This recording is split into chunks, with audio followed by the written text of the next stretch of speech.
Hello children, let me welcome you to a lesson in English here through the virtual class for standard 4th. Now children, the name of the lesson is Aesop's Fables. So before we go to the stories and before we try and understand what the stories are about, let us try and see who Aesop was and what is the meaning of fables. So a fable is actually a kind of a story. Okay, now a fable is a short and simple story. So now there are many short and simple stories. Then what are fables? Fables are those stories which have animals as characters. Like we have heard many stories, we hear stories of the Ramayana, the Mahabharata, etc., in which we have Ram, Sita, Lakshman, isn't it? But they are not fables because they are long stories. Fables are short stories. And the Ramayana and the Mahabharata are also not stories because the main characters are human beings. But in a fable, the main characters or the main people in the story are animals, and they speak and they act like human beings. So when this person, Aesop, he started writing these fables or he started writing these short stories, he wrote it so that he could teach all of us a moral lesson. Okay, something which we can learn from in these stories. And these Aesop's fables are very, very amusing. All fables are amusing, but you will see that Aesop's fables in particular are really very amusing stories. Having said that, let us see who this person Aesop is. So see, this is Aesop. Okay, now he was a person who wrote such short stories for children, and he was from Greece. There is a country called Greece. So Aesop was a Greek storyteller. Now, there are certain stories which are very famous about this person Aesop. One is the story of the lion and the mouse. Now we have all read and we have all heard the story of the lion and the mouse. So there was a lion and he was sleeping, and then there was this mouse who climbed on top of the lion and he troubled him. Okay, and then the lion caught hold of the mouse, and then we know that in the end the mouse, even though he was a very small animal, he was able to help this lion. Okay, he saved the lion from hunters.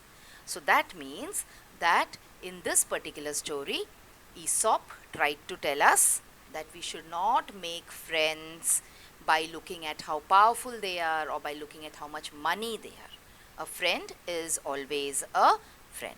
Okay, now in your textbook, children, you have two stories from the Aesop's fables. So one of them is this story about the deer and its antlers.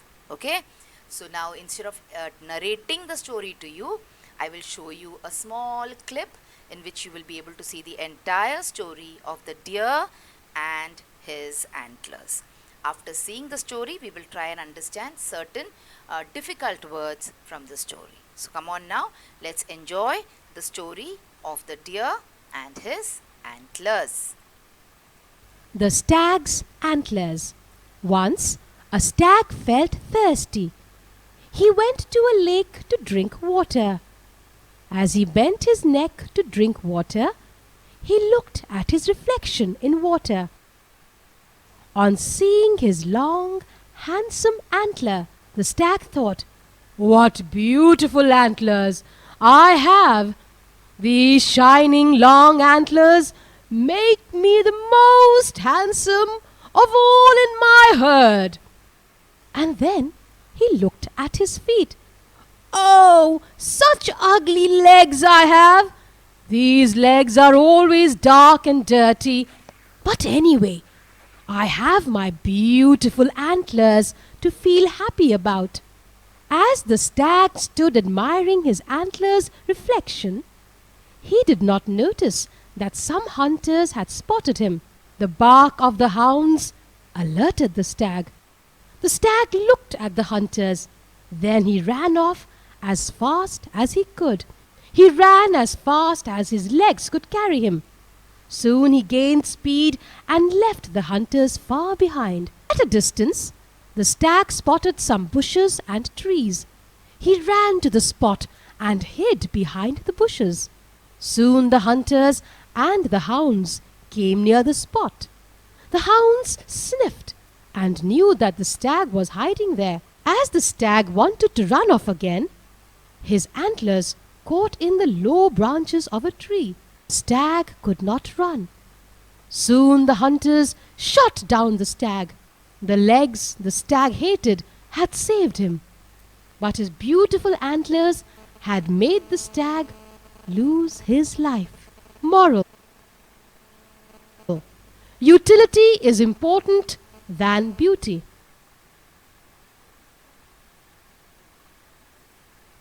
Okay, children, so you saw the story of the deer or the stag as it is called and its antlers.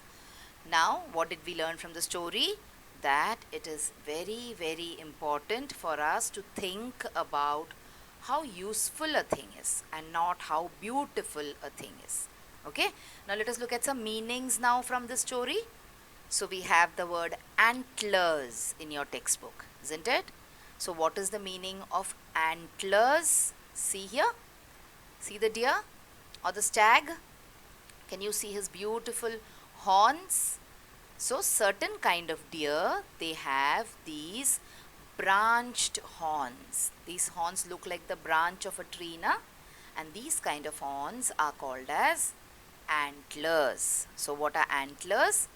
Branch shaped horns of trees are called antlers. Come on, let's see one more meaning now here from the textbook. So this is to brood. So what is the meaning of to brood? Now brooding is an action. Okay. When you brood, see, you look like this. Alright. So brooding means what? Brooding means to think and worry about something. Now you know the situation today, na children. We are all going through, or we are all fighting this COVID pandemic, isn't it? And all of us at some point of the other, we tend to brood. We will start thinking, we start worrying about whether the disease will get us and whether we will be able to survive. Okay, so such negative thoughts when they come to our mind, and when we start worrying about these negative thoughts, it is said that we are brooding. Okay, now let us look at one more meaning from your textbook. So this is spindly. So what is spindly? See, look at the legs of this deer. So how do the legs of this deer look? They are very thin, they are very skinny, isn't it? These kind of skinny and thin things are called as spindly things. So in this case, our stag's legs were thin or skinny. That is why they said that the stag's legs were spindly. Okay? See, look at this. And what is the meaning of a thicket? There is this word thicket in your textbook. So what is the meaning of thicket? See, this is a thicket. When there is a very, you can say bushy place, where there is a very place where you get in and it becomes difficult for you to get out. Alright, so a thicket means a dense group of bushes or trees. Okay, children, so this was about the first story about the stag and his antlers. Okay, now we have one more story in the textbook, and the name of that story is The Dog and the Manger. But before we go there, there is one more meaning for us to see. Entangle. See this meaning? Entangle, this word. Entangling means to get stuck in something. Now look at the deer's horns or the antlers. They have got entangled in the thicket. Okay, so entangling means getting stuck. Alright, now let's come to the next story in our textbook. The story is The Dog in the Manger. Now here is again a story about a dog who goes and who sleeps in the manger. Now what is a manger? A manger is a kind of a container where you give fodder or hay to these cattle, that is the cows, the bulls, the horses, etc. Now the dog has got no business in the manger, isn't it? The manger belongs to the cows and the bulls and the horses. But this dog, he goes and he sleeps in the manger, and when the ox comes to eat grass, this dog starts threatening him, doing dadagiri. Okay, so that is about the dog in the manger. So let us see the story, and then we will look at a few words from this before we wind up today. So this is a story of the dog and the bull. Okay, and how the dog starts threatening the bull when the bull enters the manger.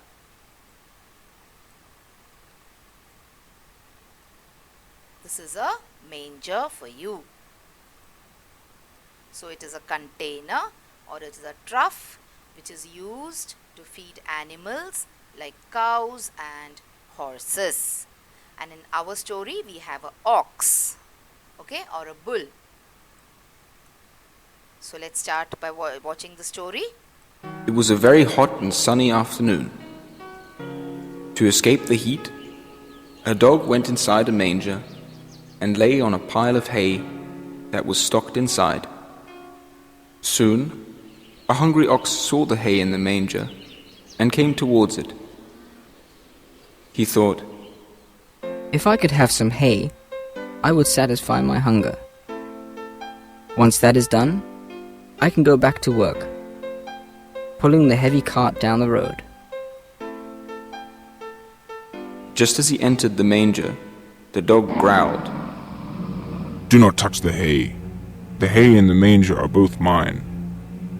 No one is allowed to touch the hay but me. Go away, ox.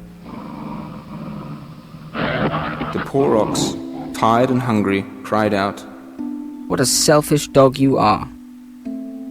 You will not eat the hay, but you will not allow me to have it either." The dog snarled menacingly till the ox was forced to leave. The dog was mean and spiteful. He had prevented the ox from eating the hay, even though he himself had no use for it.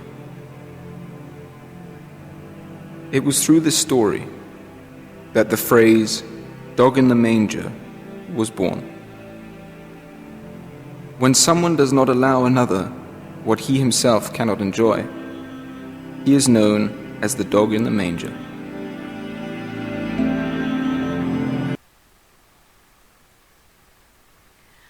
So children, did you enjoy the story as well as the one which I showed you before this? So hope you enjoyed the story, and hope we will meet again very soon for another lesson in Standard 4th English. So till then, goodbye and thank you so much.